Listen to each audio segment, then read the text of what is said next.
chair, but this drum is quite hard to play standing up. I don't think there's anything wrong with the chair. Since I started learning to dance, I seem to be sitting down more a lot. I don't know what that is. I can't begin until you let me. So I'm going to say, shall we go? And then you're going to reply, let's go. I'm going to do so incredibly enthusiastically, very loudly. Shall we go? Let's go! Shall we go? Let's go! Shall we go? Let's go! Let's go back.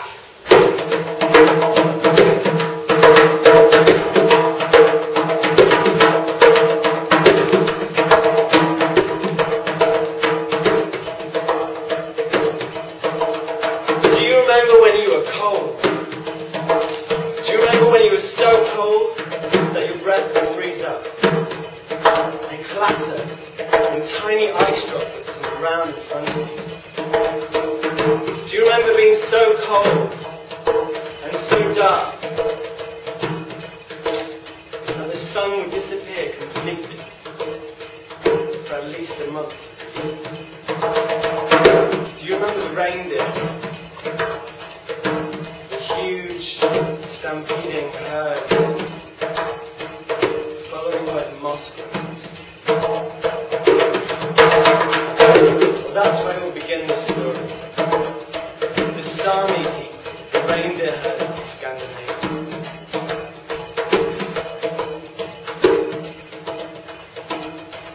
There was a village. In this village, there lived a woman. This woman was incredibly fleet of foot. She could run so fast that no one was able to keep up with her. Not only was she fast, but she had an incredible amount of stamina. She could run for hours and hours and hours without ever feeling the slightest bit of fatigue. And there's another thing I can tell you about this woman. She was incredibly beautiful. And the third thing I can tell you is that she refused every man that ever came to her. And the way she refused them was that she would run into the forest until they gave up completely. And there's one man. And this man was also pretty fast. But he wasn't as fast as her. But he thought, maybe I have a chance. Maybe everyone else has given up, but maybe I will be the one finally to catch her. So he strode right up to the hut that she was dwelling in. And he knew exactly what the game would be. He knew exactly what would happen. And as soon as she saw that another guy had turned up at her door, she began to run.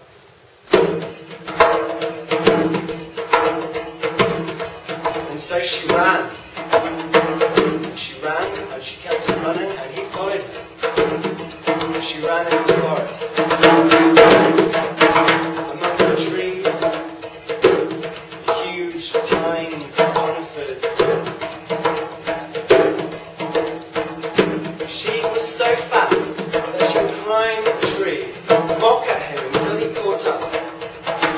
And then she'd climb back down again so that he was just in a finger's breadth of catching her.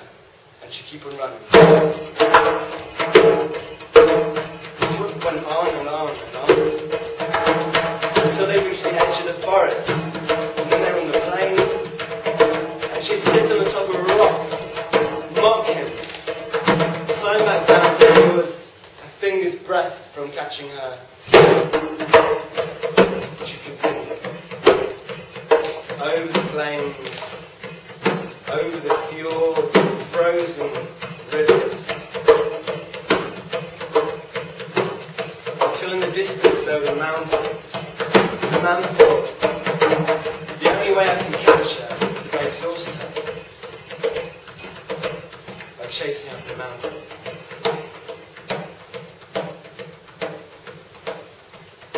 So the chase slowed down now, but it kept on going. Up and up and up and up.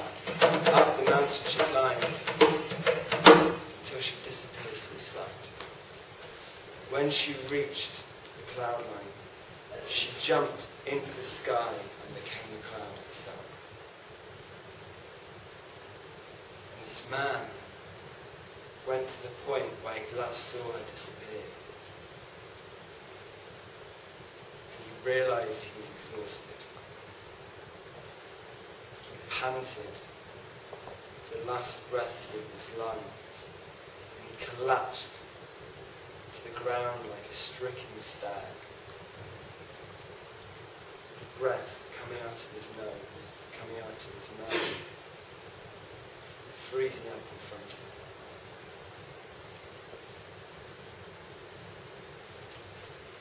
And the woman in the cloud looked down at her, and her fear turned into pity, and she came down out of the cloud. She went down next to him and she said, "Is there anything I can bring you?" And what do you think he said? Water. Bring me some water. And she looked around, and every bit of water that there was had completely frozen up. There was not even a bit of moss or lichen on which some bit of moisture had precipitated, which she could squeeze into his mouth. There was nothing for her to give him. So she reached down into her robe, and she pulled out her maiden's breast, and she began to squeeze it. And she squeezed and she sponged it and she squeezed it until one tiny drop appeared at the end of her nipple. And at this point, the Arctic wind began to blow. It blew that drop. It flew off into the sky and became Venus, the first star. She kept on squeezing. And as she squeezed, the wind would blow more and more drops would fly off into the heavens, forming the rest of the stars. And just enough went down into his mouth to bring him back to life. But the rest of it, that didn't become the stars, that didn't become the Milky Way, that's why it's called that. The rest of it blew back onto her body, and where it landed on her skin, it froze into silver. So the man woke up, alive, and for the first time he saw the stars. His beloved was frozen into silver and completely lost. And he went back home to the village, and there he refused every woman that came to him, and he died of heartbreak. But it is said that if you go up to that mountain, the maiden of silver is there to this very day.